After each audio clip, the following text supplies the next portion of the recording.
Salut tout le monde et bienvenue dans ce tutoriel sur Photoshop numéro 5, dédié cette fois-ci à changer le ciel, mettre de la vie, trouver des personnages et les incruster, ainsi que harmoniser la correction colorimétrique, harmoniser l'image finale. Donc si vous n'avez pas vu les précédents tutoriels, je vous conseille d'aller les voir afin de ne rien louper et de ne pas être perdu sur ce tutoriel là.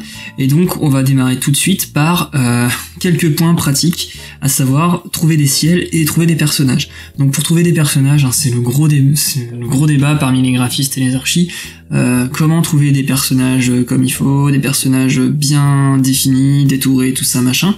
Bon, là-dessus il y a plusieurs écoles, donc déjà il y a XeoYoPeople. C'est un truc payant, par contre c'est un pack de ressources avec des personnages très bien définis. Il y a CutoutPeople aussi qui est un autre pack de ressources, pareil mais toujours payant avec des personnages très très bien définis.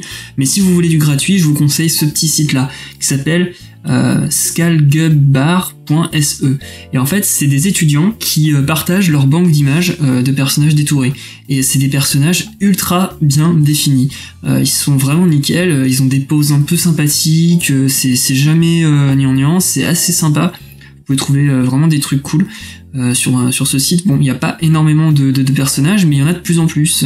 Déjà l'année dernière quand j'ai visité le site, il y en avait moitié moins, donc ils en mettent vraiment régulièrement. Ensuite, pour trouver des ciels, bon bah moi mon coin préféré, comme vous l'avez compris, c'est DeviantArt. Bon, vous avez bien compris, en tapant Autumn Sky par exemple, vous pouvez trouver des ciels d'automne hyper bien définis, des ressources vraiment nickel.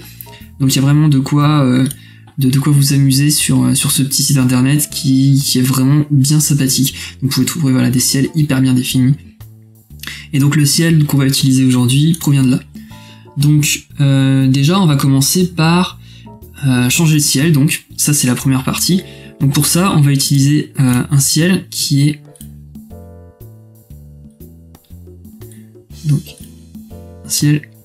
dans mes ressources.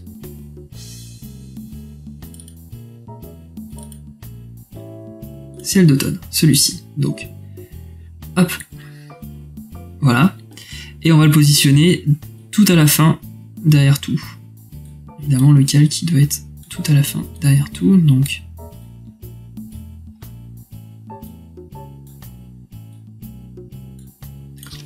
il n'y a pas envie de bouger, décidément. Voilà. On va le repositionner, et n'hésitez pas à le positionner comme vous voulez. Là par exemple vous voyez qu'ici vous avez un petit peu d'highlight, ça peut être assez sympa de mettre ça dans votre image. Et voilà. Un ciel un peu brumeux, voilà. Ça peut être assez intéressant. Donc ce ciel-là est plutôt bien, il colle bien avec l'ambiance. Il est un peu orangé, un peu rosé, comme notre ambiance. Et ensuite, la deuxième étape, ça va être évidemment de mettre un personnage. Et donc ce personnage, ça va être celui-ci. Donc il provient du site que je vous ai montré. Hein. C'est un petit vieux que j'ai trouvé un peu loin. Je l'ai trouvé intéressant par rapport à sa posture. Donc vous allez ouvrir ce document-là, faire un CTRL-clic sur votre image, CTRL-C, CTRL-V, et voilà, votre personnage est là. Donc le personnage, on va le positionner, bien sûr, au tout premier plan. Voilà. Et on va le mettre ici. Et ensuite, vous avez juste à le faire un CTRL-T pour changer l'échelle. Voilà, vous le placez à peu près ici. Voilà.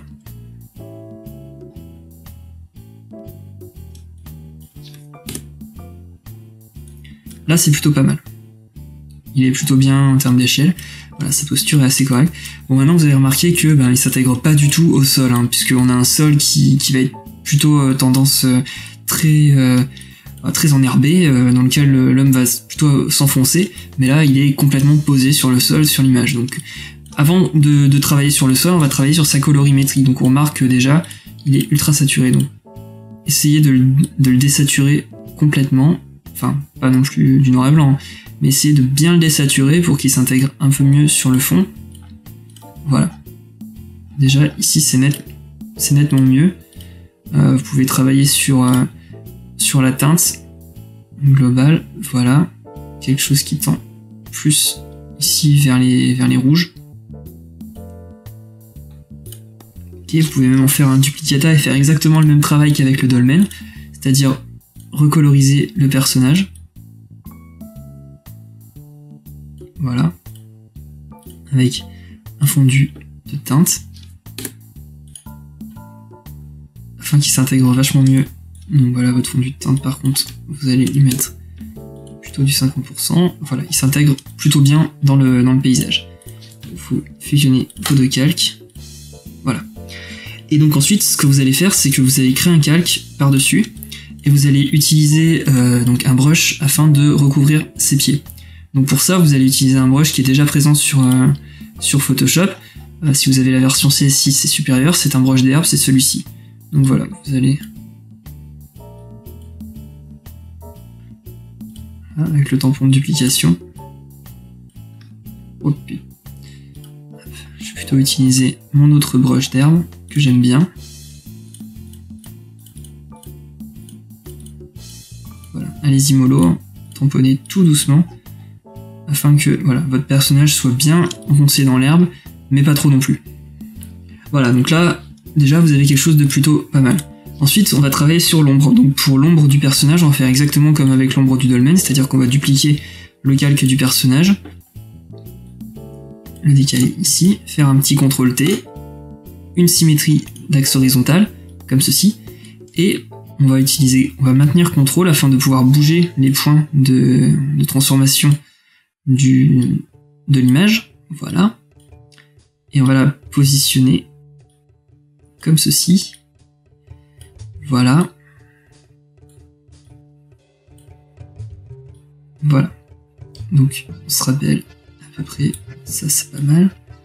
Ça c'est pas mal. Voilà. L'idée c'est d'avoir vraiment la forme de la silhouette du personnage. Hein. C'est pas quelque chose d'ultra précis. Voilà.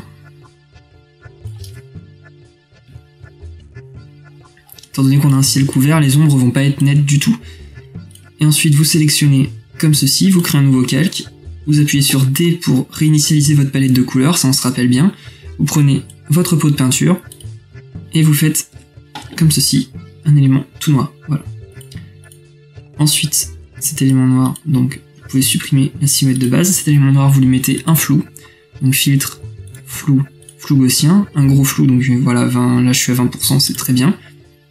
Et ensuite, on va faire exactement comme avec le dolmen, créer un nouveau calque, utiliser l'outil dégradé et ne pas se planter comme la dernière fois à mettre bien noir et blanc. On fait comme ceci et on lui met un masque d'écrêtage et on met le fond en produit.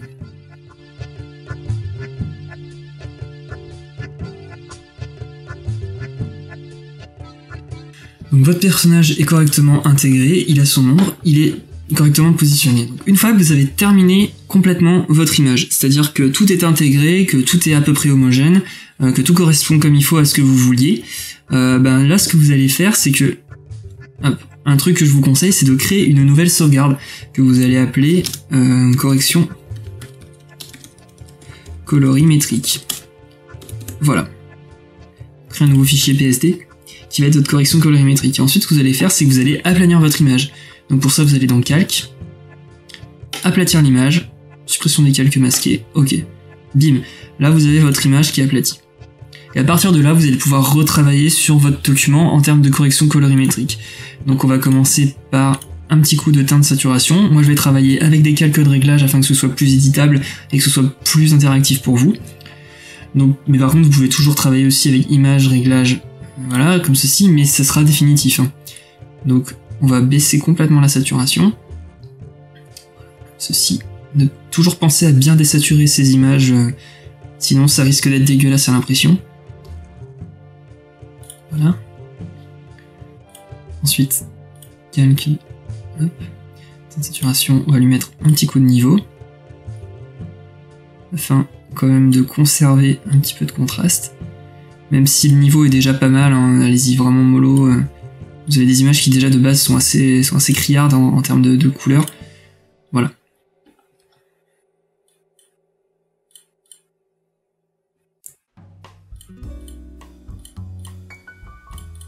Hop, un petit coup de niveau. Ensuite, toujours dans le calque.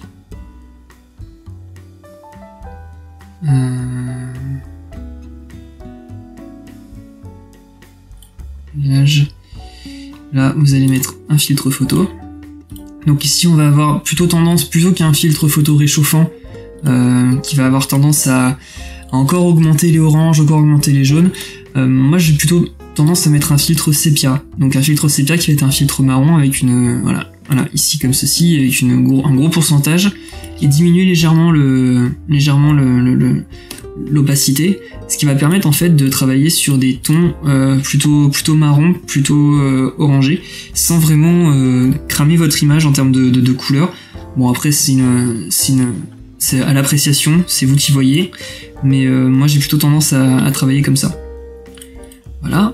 Après votre filtre photo, vous allez travailler sur courbe de transfert et dégradé.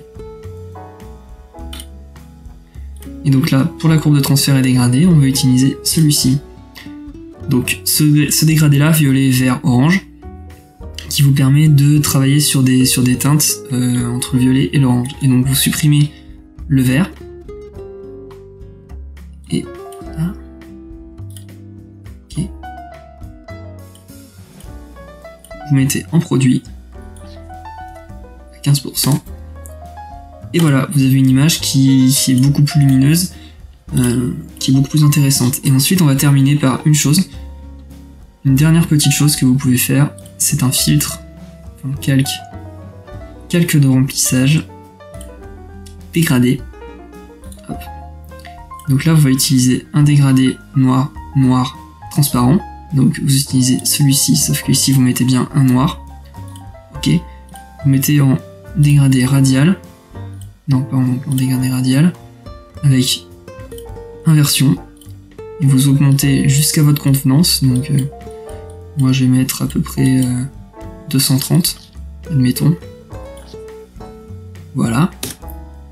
Et vous mettez en lumière tamisée à un certain pourcentage, disons 50%. Voilà.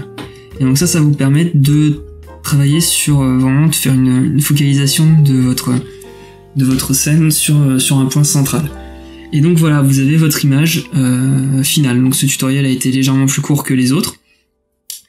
Voilà, la correction colorimétrique, c'est un travail final qui peut rendre vraiment bien sur vos images, qui vous permet vraiment de faire des images assez propres. Allez-y vraiment mollo sur les contrastes, comme je vous l'ai dit, n'hésitez pas à désaturer vos images, ce qui permettra d'avoir des images qui sont exploitables à la fois pour l'affichage et pour l'impression. N'hésitez pas à faire des tests d'impression si vous avez à imprimer vos images.